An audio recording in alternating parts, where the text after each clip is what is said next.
अस्सलाम वालेकुम गर्ल्स। आज आपका ये लेक्चर नंबर 15 है, आउटलाइन ऑफ इकोनॉमिक्स का फूड न्यूट्रिशन पोर्शन, वाइटामिन्स।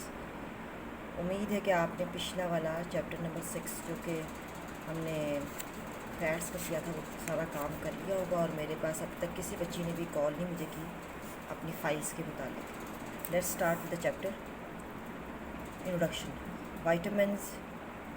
ये पेज आपको प्लीज़ निकाल लीजिए, पेज नंबर 126, चैप्टर नंबर 7, इसको निकालें। हाँ जी, अब है जी, vitamins are organic compounds required in the diet in small amounts to perform specific biologic functions for normal maintenance of optimum growth and health. ये आपके यहाँ लिखा हुआ है, इंग्लिश में डेफिनेशन है, उर्दू में डेफिनेशन कि वाइटामिन्स क्यों ज़रूरी है। These are the amounts of the specific amounts हैं जो कि स्मॉल अमाउंट्स में हमारे पास हम ऑर्गेनिक कंपाउंड्स होते हैं जो कि रिक्वायर्ड होते हैं, और ये बहुत ही स्मॉल अमाउंट्स में रिक्वायर्ड होते हैं, लेकिन इनकी जो परफॉर्मेंस है बॉडी में वो बहुत इंपॉर्टेंट है, और इनके बगैर कई फंक्शंस जो हैं बॉडी के बहुत डिस्टर्ब हो जाते हैं। तो इसीलिए इनका नाम वाइटामिन्स रखा गया, क्योंकि they are very important, vital for the life. ये देखें लिखा हुआ है यहाँ पर कि दे आर इम्पॉर्टेंट, इसलिए इसका नाम जो है वो वाइटामिन है, वाइटामिन लिख रखा गया है। उसके बाद है जी vitamins, general characteristics of vitamins. Vitamins के अमूमी ख़वाइस वो ये लिखे 5 कैरेक्टरिस्टिक्स हैं वाइटामिन्स के, और जिसके अंदर है कि जी वाइटामिन्स आर, इधर से पढ़, are wide spread occurrence in nature, बहुत ज़्यादा तादाद में मौजूद होते हैं। इनको स्पेशली कोई दोनों चीज़ें साथ आनी चाहिए, स्पेशली कोई अलग से एक डाइट लेने की आपको ज़रूरत नहीं होती, और ये आप हेल्दी खाना खाएंगे तो सब चीज़ें यहाँ पे आपको वाइटामिन्स की तादाद मिल जाती है आपको। The plants can synthesize all the vitamins whereas only few vitamins are synthesize in the animals. सारे के सारे there are the vitamins that are synthesize in the plant sources, plants में बनते हैं, पैदा होते हैं, और इन्हीं से हमें मिलते हैं। तो बहुत कम वाइटामिन्स ऐसे हैं जो कि हमें एनिमल सोर्सेज से मिलते हैं। तो बेसिकली ये बताने का यह मकसद है कि vitamins are plant generated organic compounds. Human body can synthesize some vitamins, for example vitamin A. कुछ बॉडी में खुद भी बनते हैं वाइटामिन ए, जैसे कि सिंथेसाइज होते हैं, वो वाइटामिन ए है एग्जांपल के तौर पे। Number 4, most of the vitamins have been artificially synthesize. कुछ जो है वो आर्टिफिशियली बॉडी के अंदर डेवलप होते हैं या पैदा होते हैं। उसके बाद नंबर 5 है vitamins are partly destroyed and are partly excreted. Mostly vitamins जो हैं वो ख़त्म भी हो जाते हैं डिफरेंट सोर्सेज से, और बॉडी से निकल भी जाते हैं यूरिन के through. All the cells of the body are body store vitamins to some extent. सारे के सारे बॉडी की सेल्स में वाइटामिन्स कहीं ना कहीं स्टोर ज़रूर होती है। Vitamins are non antigenic, vitamins are effective when taken orally. और अगर देखें आप देखें कि प्रिस्क्रिप्शन डॉक्टर देता है कि अगर जिनको बॉडी में डिफरेंट फंक्शन प्रॉब्लम्स होते हैं तो आपको वाइटामिन्स ओरली भी खाने पड़ते हैं।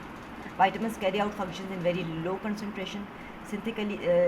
Synthetically made vitamins are just as nutritionally good as natural vitamins. जो गोलियाँ वगैरह या विटामिन डी की या सप्लीमेंट्स जो यूज़ करते हैं वो भी इक्वली ही इंपॉर्टेंट है, क्योंकि हम खुराक में यूज़ करते हैं। ये देखिए नंबर 5 हैं यहाँ पर, इनका भी यही है कि क्या क्या काम करते हैं।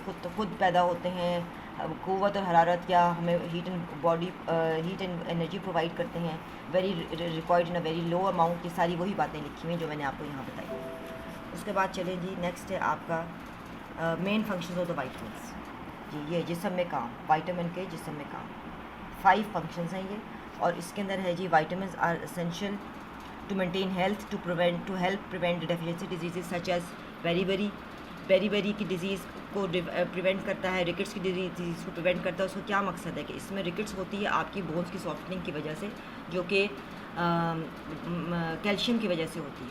तो अगर वाइटामिन्स प्रॉब्लम आपके बॉडी में सिंथेसाइज हो रहे हैं, डिज़ोल्व हो रहे हैं, तो वो कैल्शियम को भी डिज़ोल्व करेंगे, एब्जॉर्ब करेंगे बेसिकली।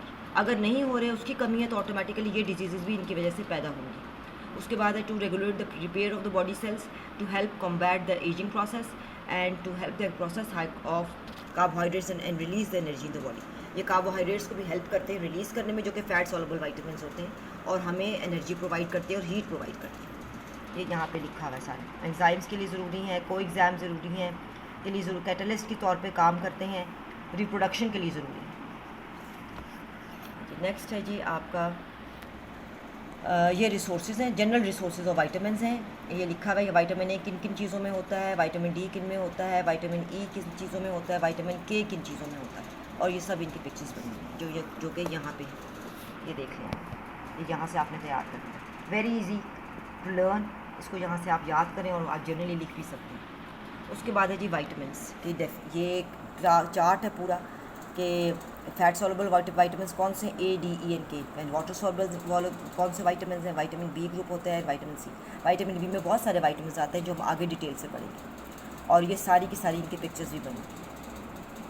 तो यहाँ से आप तैयार करें इसको। ये लिखा हुआ है वाइटामिन की एक साथ। आगे है वाइटामिन फैट सॉल्युबल वाइटामिन, ये मैं आपको नेक्स्ट लेक्चर में कंटिन्यू करूँगी, जो आप पढ़ेंगे कंटिन्यू लेक्चर नंबर 15 के अंदर। This is the end. आगे वर्क टू डू, सारा काम इसका करना है, शॉर्ट क्वेश्चंस बनाने, और ये mark down my instructions. Please काम मुझे चेक कराए ला के यहाँ पर। That's it.